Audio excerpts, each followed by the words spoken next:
Hello everyone, welcome to Parks and Pistons. Today we have switched gears from the palace parks to a more low-key local park vibe.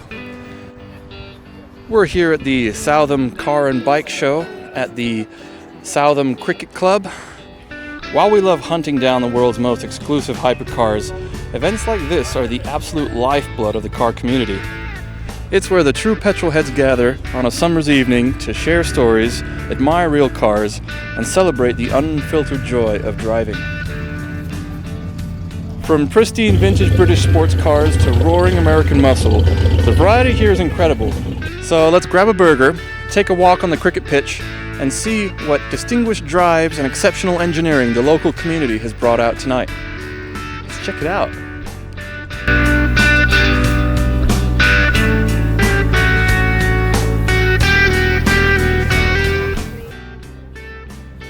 Southam is a small town located in Warwickshire. It sits in the heart of the UK's Automotive Valley, and many people who live here either work or have worked in the automotive or racing industry. The region is renowned as a powerhouse for automotive engineering, motorsport, and vehicle manufacturing. Since my YouTube channel is small and I'm still quite the beginner behind the camera, a smaller, friendlier show like this is the perfect opportunity for me to try out some new filming methods, play around with different camera movements, and actually have some great in-depth conversations with the owners.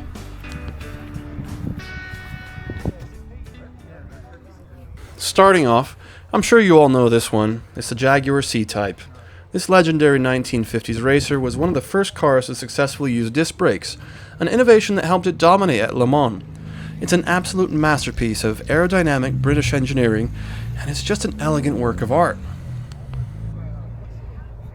Here is the Lotus Elan. The Elan is the ultimate lightweight driving machine, featuring a brilliant fiberglass body over a steel backbone chassis that actually inspired the modern MX-5, or Miata in the States. Its pop-up headlights and agile handling make it an undisputed 1960s classic.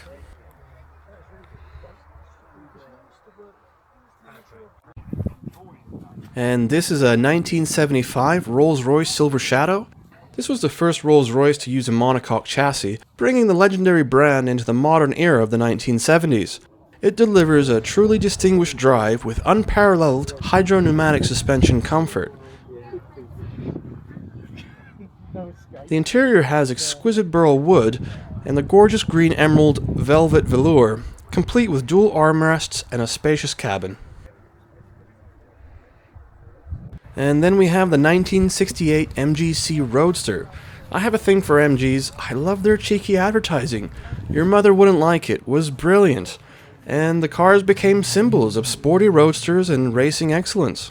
And here we have a 1952 Triumph Renown Limousine. I've never actually seen one of these before, but they're known for their sharp, razor-edge styling that mimics the coach-built luxury cars of the era. The Renown is a rare piece of British motoring history. It brings a real touch of post-war elegance to the cricket pitch today. The Ariel Atom. This bare-bones, exoskeleton track weapon has no doors, no roof, and barely a windshield. It offers a pure, unfiltered adrenaline rush. It's the closest thing you can get to driving a Formula race car on the public road. And here we have a 1955 Chevrolet Bel Air. This was a massive turning point for Chevy, introducing the legendary small-block V8 engine that would change American hot rodding forever. Its two-tone paint and sweeping chrome lines are the quintessential symbols of 1950s Americana. This is a two-door convertible Rolls-Royce Dawn. The Dawn is a modern masterclass in open-top opulence, boasting a whisper-quiet V12 engine and a beautifully handcrafted interior. It is essentially a contemporary luxury yacht built for the road.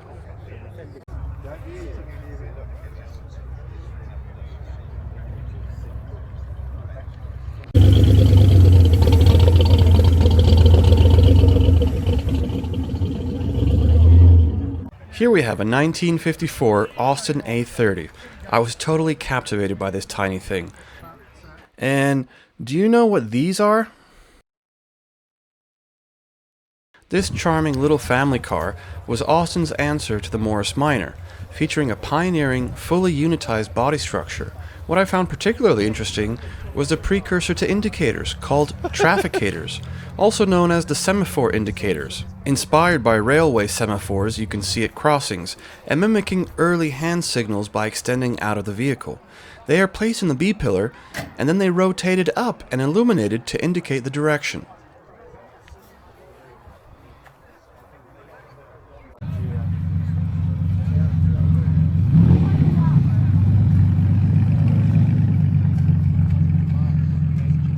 This is a Land Rover Defender with a Coyote 5.0 engine. This insane build combines British rugged utility with raw American muscle by stuffing a 400 plus horsepower Ford Mustang V8 under the hood. It's a beautifully unhinged engineering project that will conquer any terrain at terrifying speeds. Now, this project was probably one of the more unique creations of the show. Initially, it started off life as an MGTF, but now it's something else. It was one man's dream to transform it into a homage of what MG should have built instead. It has some design elements from supercars, huge air intakes, hood scoops, and a rear-mounted exhaust. It now has a wide body and a clamshell construction, none of which was on the original car. Interestingly, the interior has remained largely untouched, while the bonnet and the fenders have become merged together. And so has the rear deck, bumpers, and quarter panels. It's more like a 4GT than any MG that I've seen. It definitely attracted a crowd at the show. The engine too had been swapped out for a 4-liter Rover V8 connected to a Boxster manual transmission. It may not be to everyone's taste, but without a doubt, this has been a labor of love. Just look at those custom headers. This is an Aston Martin DB7. Often credited with saving Aston Martin in the 1990s, the DB7 is widely regarded as one of the most beautiful cars ever penned by designer Ian Callum. Here we have an original Mini. Revolutionary for its space-saving transverse engine and front-wheel drive layout, this tiny icon completely changed automotive design, and it brings a smile to everyone's face. This is a 1941 Willys Coupe street rod. Originally a humble pre-war runabout, the Willys Coupe became the ultimate drag racing platform in the 1960s thanks to its lightweight body. This street rod version is a terrifyingly fast, fire-breathing tribute to classic hot rod culture, and it sounds amazing. The engine bay is clean enough to eat off of, with chrome and polish everywhere, even the alternator. It's a true show-quality custom build. The atmosphere was endearing. Lots of friendly people, all sharing love for their cars. It's a very enjoyable place to be. I'm sure everyone knows this car, but for those of you that don't, this is the 1969 Shelby Mustang GT350. With its aggressive styling and race-tuned suspension, the 69 GT350 is a high watermark for the American pony car. It's a highly collectible, roaring piece of Carroll Shelby's legendary performance legacy and widely considered to be the pinnacle of the Mustang lineage. Here we have a 1964 Chrysler New Yorker sedan. This massive land yacht is a historic nameplate for Chrysler. At the time, it was marketed as the most complete car, with the latest options offered as standard. It defined 1960s luxury. Powered by a thunderous Golden Lion V8, it represents the absolute peak of American highway cruising.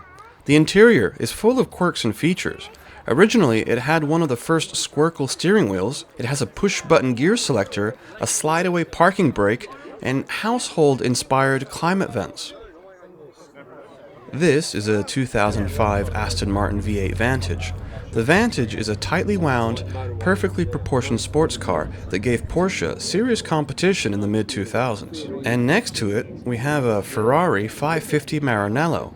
The 550 marked Ferrari's triumphant return to the front-engine V12 layout, offering breathtaking grand touring capability matched with a tactile gated manual shifter. It is a pure modern classic masterpiece of Italian engineering. And next to that, we have a 1931 Ford Model A two-door sedan. This beautiful example of the pre-war classic features white wall tires, beige bodywork, and polished chrome grille and headlamps. It was an absolute stunner.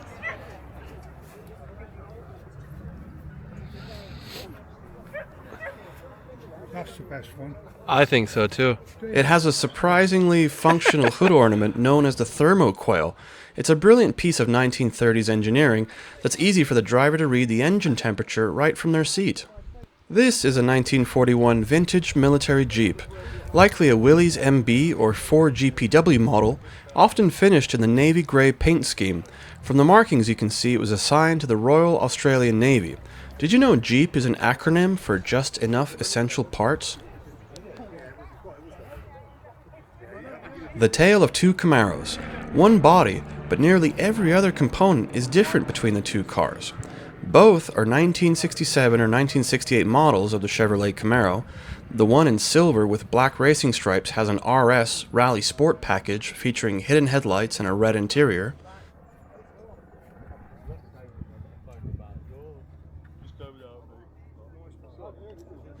And the one in white. It's a Chevrolet Camaro SS, identifiable by the grille style and the cowl induction hood. This car has some seriously wide tires. And I'm guessing he goes drag racing with it. It has a lovely blue teal interior too. Which one do you like more? Let me know in the comments. This is a 1968 Ford F-Series with San Jose, California plates. I'm a big fan of old trucks, and this patina gives a lot of character to the car. The interior has a cowhide on the seats, and the bed has some custom wooden planking. Anyone know what it's for? 1975 BMW 2002 Ti with Alpina wheels and yellow fog lamps. This is such a handsome car. Now, GTRs are super cool, but have you ever seen one of these? It's a 2004 TVR T350. These have a 3.6-liter Speed 6 engine, producing approximately 350 horsepower. Not a lot of power compared to today's cars, but weighing in between 1,060 to 1,180 kilograms. And without any driver aids like stability control, these things were seriously quick and fun to drive. Here we have another MG, the BV8 GT. A Rover V8 makes the polite British Roadster into a genuine muscle car. The Triumph TR4A IRS is a classic British sports car built between 1965 to 1967. The IRS badge signifies independent rear suspension, a major upgrade from the live-axle TR4 that vastly improved handling. When I arrived at the show, there was only a dozen or so cars, but the whole cricket pitch filled up fairly quickly, and I think now there's over 60 or 70 cars here. The Reliant Scimitar GTE is a trend-setting shooting brake Grand Tourer produced from 1968 to 1986. This wonderful and crazy little machine started life as a BMW Isetta bubble car. It now has wider tires, a new paint job, seat hoops just in case, and I believe he said there was a Raptor ATV engine, as in the Yamaha Raptor 700R, because it has a reverse gear. It's an incredibly ambitious custom project that takes the microcar from its original 13 horsepower up to roughly 70 horsepower, making what was once a humble commuter into a hoonigan racer. Now, most people will know this. It's the BMW E30 M3. It's a legendary 1980 sports car. The high-performance engine in the E30 M3 was created with Formula One technology. And did you know it shares its core design with a legendary supercar, the M1? Instead of having 8 cylinders, it has 6. And right next to it, we have E46 M3. This one has CS wheels, which are really nice. And the fun fact, the front fender vents are asymmetric. The driver's side vent is fully functional to help cool the ECU, while the passenger side vent is completely cosmetic.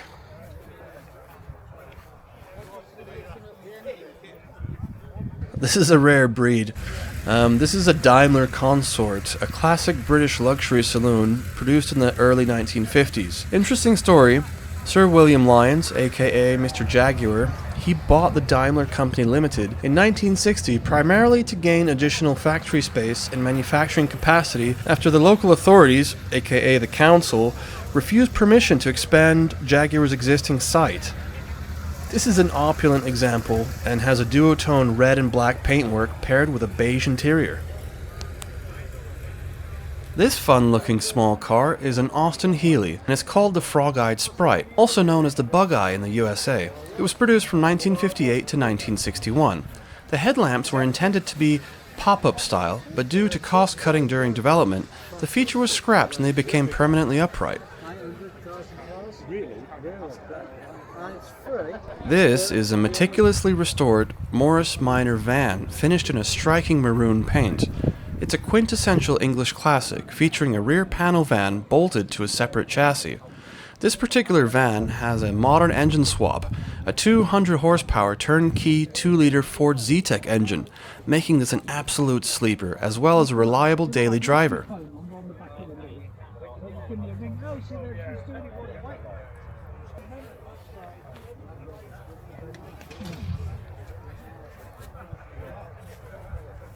And this is a handcrafted British sports car manufactured by the Morgan Motor Company.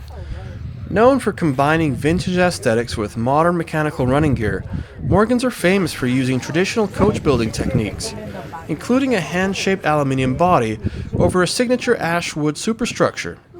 I especially like the louvers and the belt on the bonnet. And last but not least, the Chapman Mercury 1 is a historic, scratch-built special sports racing car created by builder Phil Chapman in the 1950s. It features a powerful Ford Mercury flathead V8 engine in an open-wheel design with a distinct rear-end layout reminiscent of boats.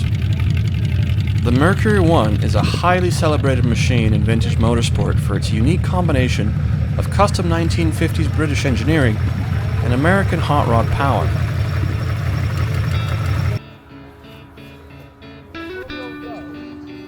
Now the event is coming to an end, and people are heading off. Unlike huge car exhibitions, Southam Classic is celebrated for its incredibly welcoming and chatty atmosphere. It's one of the hidden gems of classic car shows in this area. Owners are deeply passionate and love nothing more than sharing the stories, restoration struggles, and the history behind their pride and joy. I really enjoyed the friendly banter, laughter, and the high spirits that fill the evening air.